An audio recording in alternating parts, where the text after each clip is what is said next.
हम साधना करते हैं या फिर हमसे करवाई जाती है, या फिर हम आध्यात्मिक बनते हैं या फिर हमें आध्यात्मिक बनाया जाता है? एक कमेंट। तो आपसे मेरा सवाल है, आप सांस लेते हैं या फिर अपने आप ही सांस चलती है? इस समूचे ब्रह्मांड में एक पत्ता भी सूक्ष्म जगत की व्यवस्थाओं की मर्जी के बिना नहीं हिलता है, और ये एक वास्तविक सत्य भी है। अगर हमारे करने से कुछ हो रहा होता तो जैसा जैसा आज तक हमने अपने भौतिक जीवन में प्लान किया था वो ठीक वैसा ना हो करके कुछ और ही क्यों हो जाता है? या फिर 70% वो कुछ और ही हो जाता है, 30% हमारे जैसा क्यों होता है? या फिर 30% तो कोई भी कृत्य हमारे मन माफिक होता है, लेकिन 70% वो कुछ और ही क्यों हो जाता है? इसका सीधा सा मतलब है कि हमें ऑपरेट किया जा रहा है, लेकिन इसका बिल्कुल भी ये मतलब नहीं है कि सब कुछ अगर ब्रह्मांडीय व्यवस्थाओं द्वारा ही कराया जा रहा है तो फिर हमें कुछ करने की जरूरत ही क्यों है? अगर सब कुछ ब्रह्मांडीय व्यवस्थाओं द्वारा ही कराया जा रहा है तो ऐसा विचार जिसके भी मन में आता है वो इस भौतिक जगत का ही एक प्राणी है। वो सांसारिक हो सकता है, पूर्ण रूप से उसकी अंतरिम जागृति नहीं होगी, तो सीधी सी बात है वो अपने बौद्धिक बल का या फिर अपने मन का भी गुलाम है, मन के और बुद्धि के अधीन ही सरवाइव कर रहा है। आप खुद सोचिए, आप सांस ले रहे हैं या फिर सांस अपने आप ही चल रही है? सिंपली सांसें अपने आप ही चल रही होती हैं, वो हमारी इस फिजिकल बॉडी में व्यवस्थित की गई हैं। अब बहुत सारे साधक अपने बौद्धिक बल का इस्तेमाल करके अपने आप को डाउन ना करें कि सब कुछ अगर ऊपर वाले की मर्जी से ही हो रहा है तो शायद उस ऊपर वाले की लिस्ट में मैं नहीं हूँगा, मैं इस पृथ्वी लोक का एक खास इंसान नहीं हूँगा जिसे ब्रह्मांडीय व्यवस्थाओं ने चुना हो। इस वजह से ही मेरा मंत्र सिद्ध नहीं हो रहा है, मेरा ध्यान सिद्ध नहीं हो रहा है, मुझे सिद्धि प्राप्त नहीं हो रही है, या फिर सूक्ष्म व्यवस्था के तत्व सिद्धियां मुझे नहीं दिखाई पड़ रही हैं, क्योंकि मैं एक खास यूनिक इंसान नहीं हूँ। इस वजह से ही तो मुझे साधना में अनुभव नहीं होते हैं, या फिर मेरी दृष्टि नहीं खुल रही है, मुझे अंधकार ही अंधकार दिखाई पड़ता है, मुझे सिद्धि मार्ग वाले गुरु भी नहीं मिल रहे हैं, मुझे सदगुरु भी नहीं मिल रहे हैं, क्योंकि मेरा चुनाव किया ही नहीं गया है। इस वजह से ही मेरी साधना असफल हो रही है, या फिर मेरा आध्यात्मिक जीवन भी अटक सा गया है, आगे नहीं बढ़ रहा है, समथिंग लाइक दैट। बौद्धिक बल और मन के अधीन इंसानों के मन में इस तरह के विचार आना एक आम बात है। जैसे कि आपको इस बात का बोध होता है कि सांसें मैं नहीं ले रहा हूँ, मेरी सांसें तो अपने आप ही चल रही हैं, तो आपको बहुत सारे आध्यात्मिक यात्रा के दौरान शब्द टकराते हैं, आपको उन शब्दों के चक्कर में नहीं पड़ना है। आपको आपकी सांस जो अपने आप ही चल रही है, इस अपने आप वाली अवस्था को ही पकड़ लेना है,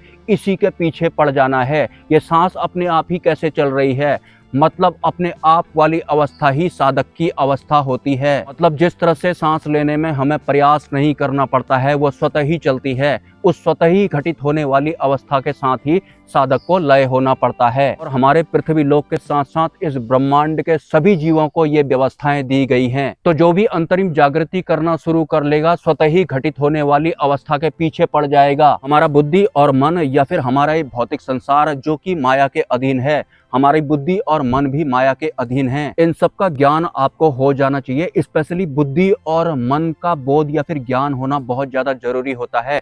आज तक आप जो भी कर रहे थे अपने बुद्धि के अकॉर्डिंग कर रहे थे या फिर अपने मन के अकॉर्डिंग कर रहे थे, और ये दोनों माया के अधीन होते हैं। माया द्वारा इनको ऑपरेट किया जा रहा होता है या फिर इनका संचालन किया जा रहा होता है। लेकिन हमें ऐसा लगता है मेरा दिमाग है, मेरा मन है, तो फिर ये तो मेरे ही फेवर में होगा। हाँ, आपके फेवर में होगा, लेकिन इस भौतिक जगत तक ही आपको अटका कर रखेगा, आपको उलझा कर रखेगा आपका बौद्धिक बल और आपका मन। और आज अगर आपको पता लग रहा है कि बुद्धि और मन तो माया के अधीन होते हैं, तो आपको माया के खिलाफ नहीं हो जाना है, माया से नफरत नहीं करनी है, क्योंकि माया के थपेड़े खाकर ही एक इंसान की आध्यात्मिक जर्नी की शुरुआत होती है। पहले तो एक आम इंसान जो कि सांसारिक होता है, माया के अधीन हो जाता है। वो इस संसार में नाम बनाना चाहता है, पैसा बनाना चाहता है, और बहुत सारे इंसानों का बड़ा नाम भी बन जाता है, बहुत बड़ा पैसा भी उनके पास हो जाता है।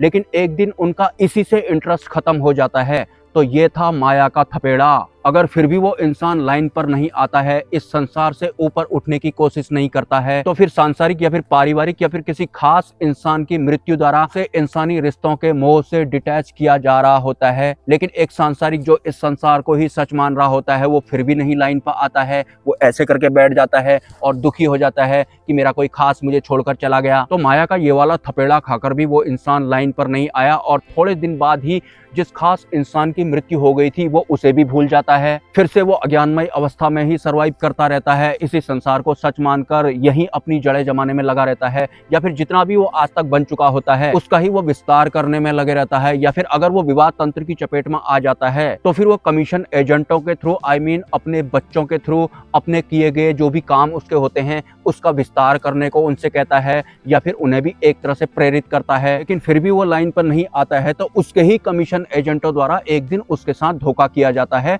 या फिर कुछ गलत किया जाता है जो कि उसे अंदर से झकझोर कर रख देता है। ब्रह्मांडी व्यवस्थाओं द्वारा उसे हमारे इस भौतिक जगत के रिश्तों का वास्तविक सत्य से अवगत कराया जा रहा होता है, लेकिन फिर भी वो इंसान नहीं समझ पाता है और फिर से वो ऐसे सर पकड़ कर बैठ जाता है कि मेरे ही कमीशन एजेंटों द्वारा मेरे खिलाफ इस तरह का व्यवहार क्यों किया गया। एक दिन ये शायद सही हो जाएंगे, मुझसे माफ़ी मांगेंगे, मेरी तारीफें करने लगेंगे, लेकिन ऐसा भी नहीं होता है। फिर शुरू होता है माया का आखिरी चरण, जिसे कि कहते हैं मृत्यु, और एक दिन मृत्यु सामने में आ जाती है। लेकिन सांसारिक मोह की वजह से या फिर पारिवारिक मोह की वजह से भी वो इंसान मृत्यु नहीं चाहता है, क्योंकि इस संसार का एडिक्ट होने की वजह से बहुत सारे उसके काम अधूरे रहे होते हैं। वो अपने आप को बिना मतलब में कुछ इस तरह से भी दिलासाएं देने में लगे रहते हैं, अभी तो मैं अपने नाती पोतों की सगाई देखूंगा, शादियां देखूंगा, लेकिन सब कुछ हर कोई नहीं देख पाता है। इस भौतिक जगत में सब कुछ किसी को नहीं प्राप्त होता है और मृत्यु घटित हो जाती है और मृत्यु प्रकट भी होती है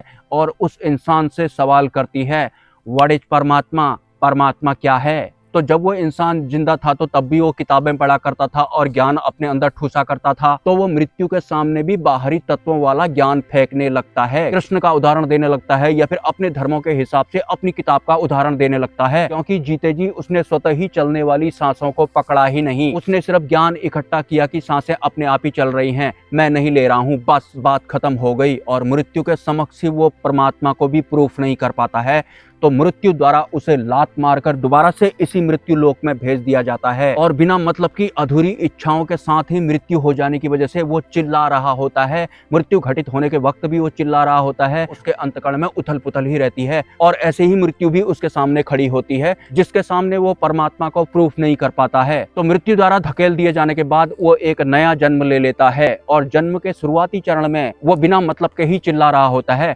वास्तव में जो बहुत छोटे बच्चे होते हैं वो बिना मतलब के ही नहीं चिल्ला रहे होते हैं। थोड़े समय पहले अज्ञानमय अवस्था में जिस इंसान की मृत्यु हुई थी, जिस तरह से वो उस वक्त चिल्ला रहा था, दोबारा से जन्म होने के कुछ समय बाद भी वो बच्चे के रूप में चिल्लाता रहता है, और उसी दौरान धीरे धीरे वो पिछले जन्म को भूलने वाली अवस्था में भी चल रहा होता है। तो जैसे जैसे वो बड़ा होता है तो चिल्लाना भी बंद कर देता है और बिल्कुल एक नए इंसान की तरह यहाँ पर आ जाता है। अपना कोई नाम रख लेता है, उस नाम को सच मानने में लगा रहता है, अपने शरीर को सच मानने में लगा रहता है, और इस भौतिक जगत में, इस माया रूपी जगत में अपनी जड़ें जमाने के लिए दोबारा से प्रयास में लगे रहता है। और अज्ञानता के साथ फिर से उसकी यही दशा होती है। अगर उसने स्वतः ही चलने वाली सांसों की तरफ ध्यान नहीं दिया तो उसके कई जन्म ऐसे ही चले जाते हैं।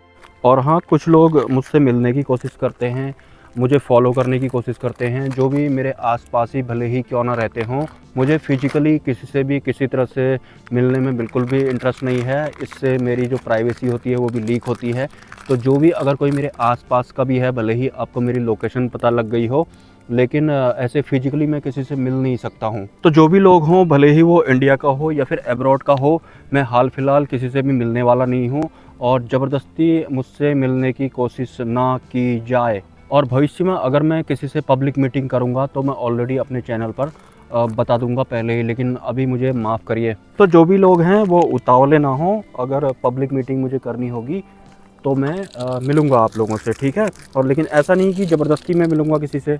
बहुत सारे लोग इस तरह के टेक्स्ट मैसेज भी करते हैं या फिर व्हाट्सअप भी करते हैं कि मैं आपसे कैसे मिल सकता हूँ, क्योंकि बहुत सारे लोग जो होते हैं ना इस दुनिया में, ये तो दुखालय है, इसमें वैसे ही मतलब दुखों का संसार है, सब लोग दुखी ही होते हैं। घूम फिर के एक दिन उन्हें पता लगता है कि सच्चाई कुछ और है या फिर इसके अलावा भी कुछ और ज़िंदगी हो सकती है, तो उसके बाद कई तरह की ब्लॉकेज हो जाती हैं, कोई रास्ता दिखाने वाला होता नहीं है। तो जैसे ही उन्हें कोई दिखाई देता है तो वो डायरेक्ट उसको फॉलो करने लगते हैं। तो जब भी फ्यूचर में ऐसा कुछ होगा तो मैं आप लोगों को बता दूंगा। एनीवे, ठंड शुरू हो गई है, अगर आपके कोई सवाल हैं तो आप मुझे कमेंट कर सकते हैं। अगर आप इस चैनल को सपोर्ट करना चाहते हैं तो मेरे मोबाइल नंबर पर, UPI ID पर या फिर QR कोड पर, जो कि कम्युनिटी पोस्ट में होगा, स्वेच्छा से आप सपोर्ट कर सकते हैं, कोई ज़बरदस्ती नहीं है। मिलते हैं नेक्स्ट वीडियो में। ब्रह्मा, विष्णु, महेश, जय माँ पराशक्ति, माता पराशक्ति, माया। कुछ नहीं। आ जा, बैठ।